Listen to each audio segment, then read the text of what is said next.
कहानियों को आगे बढ़ाते हैं और एक बार फिर से लास्ट क्लास में कुछ इंटरप्शन आई थी ड्यू टू इलेक्ट्रिसिटी फेलियर, तो अब हम लोग फिर से शुरू करते हैं और आगे चलते हैं कि क्या हुआ। तो थोड़ा सा मस्ती के मूड में आ जाओ। आज हमारा गजोधर बहुत डेप्थ में जा रहा है और ऐसी ऐसी चीजें आपके सामने लेकर आएगा जो एक्चुअली में आपको किताबें में नहीं मिलता।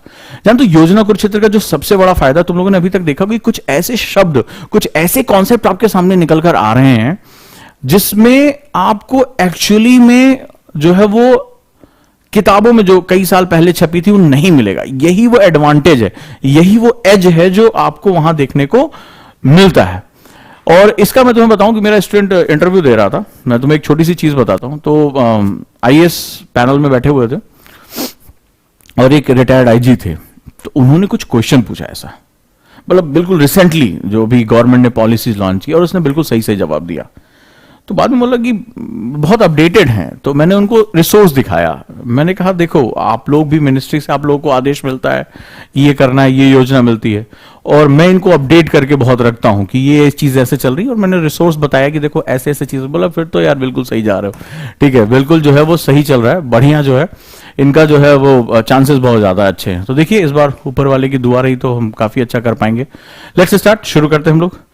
तो जैसा कि हम जानते कि मेरे और गजोधर में बातचीत चल रही थी और गजोधर जो है बहुत परेशान हो गया कि भारत में पानी की यानी कि जल की स्थिति बड़ी ही खतरनाक चल रही है।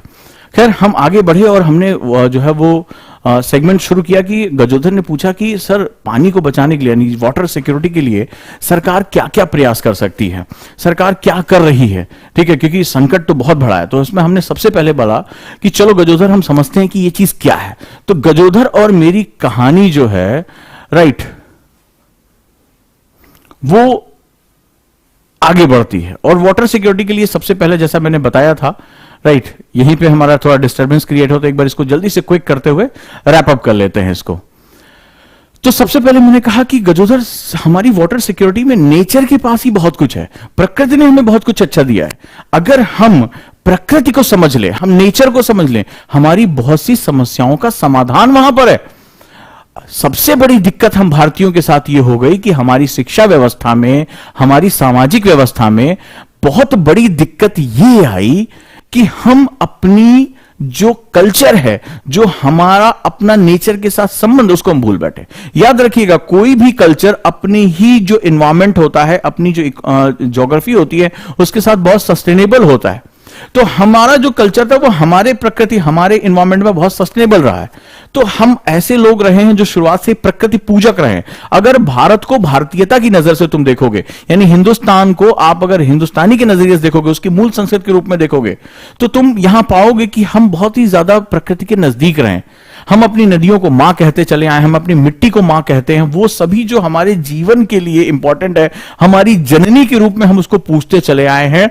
तो इस तरह से अगर हम बात करें, वो हमारी आराध्य रही हैं, हमारी संस्कृतियों में बहुत इंपॉर्टेंट जो है वो कहा भी गया है, जननी जन्म भूमिश्च स्वर्गादपि गिरियसी। ये बात हमारे यहां कहा गया है कि जननी जन्म भूमिश्च, कि मां और जो हमारी पृथ्वी है, दोनों जो है वो हमारी पालनहर्ता है, हमारी देवी हैं।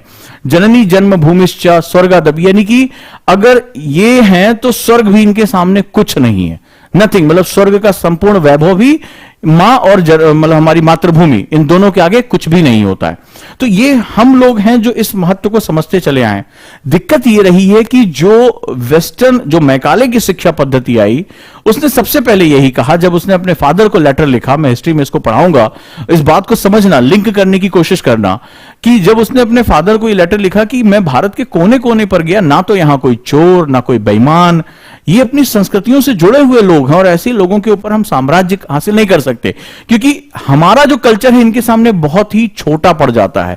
और एक्चुअली में जब कोई एक देश दूसरे देश के ऊपर अपना एक आधिपत्य, अपनी संप्रभुता स्थापित करता है, तो यह होता है कि वो अपना एक कल्चरल डोमिनेंस क्रिएट करने की कोशिश करता है। तो बोला कि हमें हिंदुस्तानियों को सबसे पहले इनके कल्चर से अलग करना पड़ेगा, इनकी जड़ों को काटना पड़ेगा। एक बार ये जड़ें कट गई तो फिर ये हमारे लिए बहुत लंबे समय तक हमारे गुलाम बने रहेंगे।